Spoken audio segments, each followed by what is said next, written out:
All right, so a little update on the Toyota. It's a bit changed since last time. Certainly isn't what it used to be. It's not an OEM build anymore. I kind of K-swapped it. I'm just kind of at the stages of buttoning up every little thing now. I finished my little floating battery tray, just some aluminum plate I chopped up and kind of made fit. There's a bunch of ripples and bumps and stuff like that in the front, so I kind of just had to figure out the spots where I could run some studs and all that good stuff, and made some 3D printed spacers so it sits on top of it. But this is where the battery is now up front, and today I'm probably just going to button up some of this stuff and figure out exactly what I'm going to do. Kind of want it clean and stuff, so got this little fuse box I want to put somewhere. Not entirely sure where yet. Don't really know if that relay box is going to stay there or not, and kind of just feeling it out. I got some Tefcell mil-spec wire coming, so I'm going to finish my ECU harness. I'm using a Max ECU Mini. This is what I've got going on now. So it's no longer the old 4Age from the 80s. Originally, I had swapped into it a K24A4 from an Accord. I was just going to leave it stock and run 87 octane and just be happy with like the 160 horse and everything, because it would have been a massive torque upgrade and everything. I was using the RAA manifold, but now I'm using a PRB manifold. I made a few changes over time. Using the Hux Racing mounts, poly. Let's see, PLM ram horn, 4-to-1. K20A2 trans. I don't really have anything done to it right now. It's just a open diff, non-LSD. I've just been in such a hurry at this point to want to drive it. It's been a couple years now since I've actually driven it, so I said, to hell with it. I ended up building the engine after, so it's not an A4 anymore. I'm running a Z3 head, just some max speeding rods, forge rods, 09 TSX pistons, 5-angle valve job, just new bearings, new everything. It's just it's a fresh engine now. Everything's nice and squeaky clean on the inside. Just using one of those Chinese water necks and stuff, and I'm gonna use a track tough block off plate for the front end there, where the intake is no longer the same as the Z3 head style. Yeah, this is what it is now. It's a bit of a change. Today I gotta cut up this harness a little bit too and try and make that a little bit more minimized, because I was really shit at wiring before, and kind of been improving and getting new ideas and obsessing over the winter and things like that. So I'm gonna minimize this harness, make it as small and slim as possible. As for ECU mount, I've just got it over there where the airbox used to be. It's just going to be Velcroed to the back there with some like industrial strength Velcro, so it really doesn't move around. And I'm just going to sneak the harness up through here, tuck it in, make like a 3D printed grommet plate, I guess. Maybe block that off. Got a lot of things to clean up, but I'm really in the final stages now. And today I might throw in these drive shaft shop 600 horse axles and the starter. What else? It's a huge update, man. I've really completely changed this car. Over here, got a little custom exhaust going on. I've got a work buddy who's a welder. He's gonna come over and fix this up for me and get it all nice and properly welded with stainless and all that, because all I've got is just a little flux core wire welder, and I'm not touching it with that, especially after putting the work I did in this thing. So he's gonna come over. I've got just 2 mufflers, no cats or nothing like that. Just gonna use 2.5-inch V-bands, one in the front there for, tilt and everything like that. So I have full adjustment, right? And if I have to work on the right side or the left side, I can just take off a section of exhaust and just make my life a little bit easier. So it's kind of just gonna be a quad tip kind of thing. I figured it would look best. I don't think putting a single 3-inch out is going to look sensible on this, so that's the route I choose. Just using one of those Bull Boost AC power steering delete kits. it's hilarious to install, man. Different spacers and everything, no instructions. You kind of just fiddle with it till it works. Let's see, what else do I have done or needing to do? Oh yeah, I've also got this auto meter gauge. See, originally what I was gonna do is I was gonna virtually emulate it through my dash, because I changed the dash out. But now I just bought one of these and 3D printed like a pivot ball sort of mount, and just like a little cable management hole and stuff to hold the cables. So I got to program that for the empty and full. Over here, I've changed all the hard lines and stuff. I chopped all that out and put some AN lines in, just like, you know, what's it called? Just like a fast flow sort of 45 bend.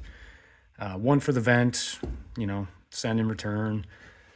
Still got to cut this plug up today and put a long 3-pin Deutsch on it and just kind of run it up to the cab, make it a little bit easier for tucking away. Yeah, there's so many things like really to do, but not at the same time, if you know what I mean. Like, it's just quick jobs. But what else have I done? I got one of these aluminum rads put in. Just got to put some rad fans in. Just Amazon special 10-inch rad fans. Nothing crazy. Run them on a thermostat. What else?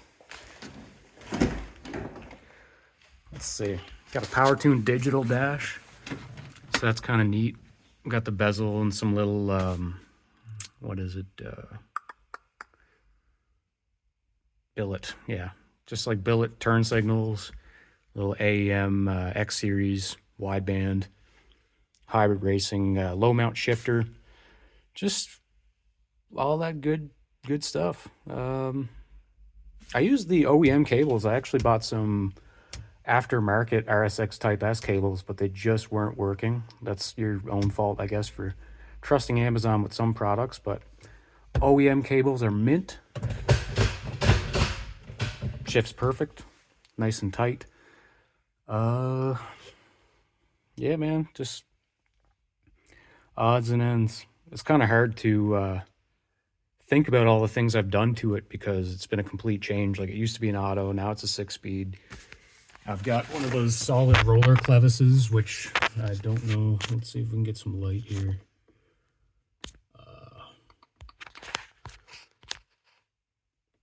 No, I'm not very good at doing this stuff, man. I don't record videos. I'm just one of those introverted guys that likes to work on his car. So, last time I had a kind of just open, terrible looking grills that came with the speakers. I kind of mounted on the OEM ones, but I was sick of looking at that. I had some ugly foam and everything there. So all I did is I took the OEM ones, cleaned them up, sanded them down, and I stretched some speaker material over it. So now it just looks kind of factory now. Looks a lot better. And I've been playing around with 3D prints. I kind of just got into like the obsession about it. So I ended up making like a phone stand or whatever that has a clamp on it, because before, whenever you put your phone right there and you have the charging cable in, it kind of just lays there, and the cable just leans against that. So I said, you know what? It'd be a lot better if I can just use the M dash that goes with my ECU. I can hook it up and then just run like a second screen sort of thing, and then have the cable running down to play like Apple CarPlay and all that good stuff. So that's the sturdiest mount solution I can come up with. I figured that would clamp down the phone real good, and it does. And I've got it on like a GoPro style mount. So I can clip off things and put a GoPro in, or mount up really whatever it is I need to use at the time for its purpose. So just messing around all day, every day. So hopefully in like a week or two, I have this completely done. The exhaust will be done in a couple days. What is it? Yeah, 3 days. I'll have that done. And today I'll have this done and that done. Maybe even the whole fuel tank situation. I'll have the sender all hooked up and everything, and you'll see what it's all completed as anyways as time goes on. I'll do a quick little update video once everything is back together. I got some like little rocker switches in the old ashtray position.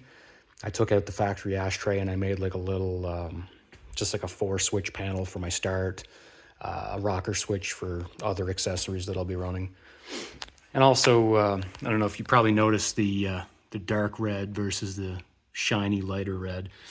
Originally, when I was doing some fuel pressure testing and everything, I was in such a hurry.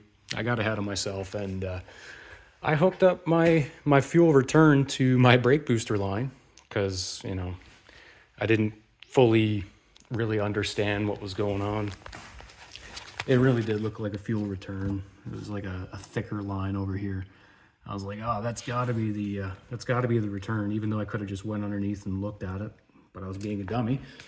And I noticed it was going like right up to 120 psi, and I was like, what's going on here? And it wasn't dropping. I was like, it's like a blockage. I was like, oh, wait a minute, no way. So I ended up hooking it up here. So when I took that off, fuel just exploded everywhere and got all over my trunk and ruined the paint.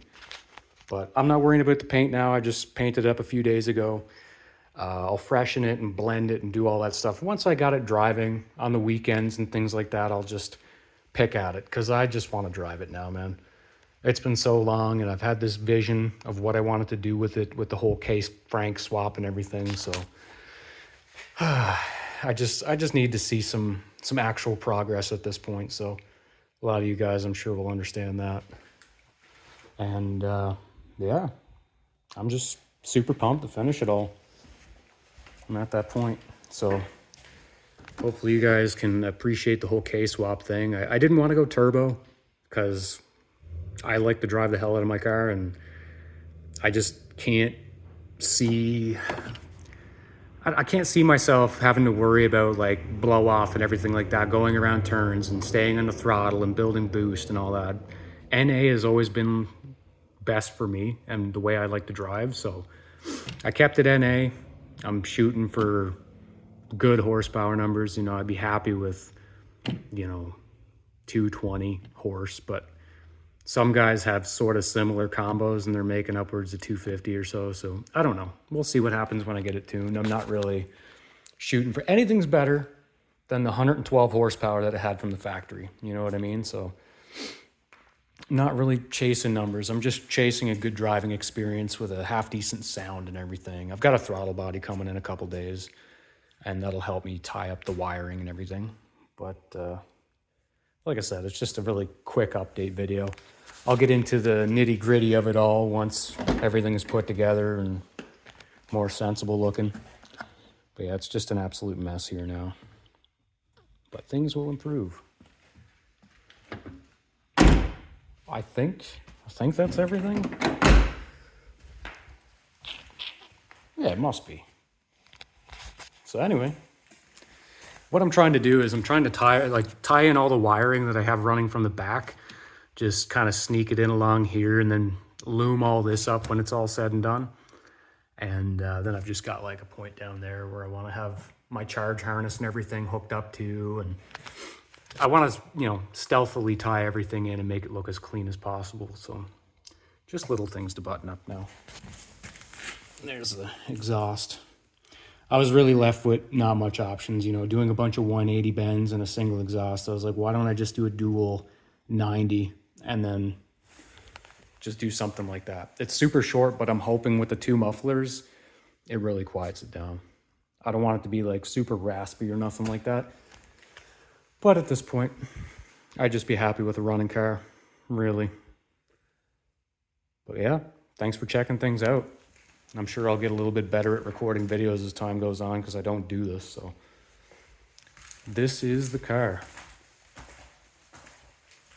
Thanks for checking it out anyways. And if anyone drops by and has some suggestions on what would look nice for sneaking all my wiring up in dirt, like certain places and everything. So I am all ears.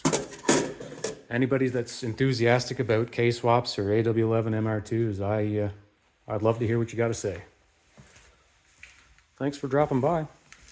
I'll see you in the next one.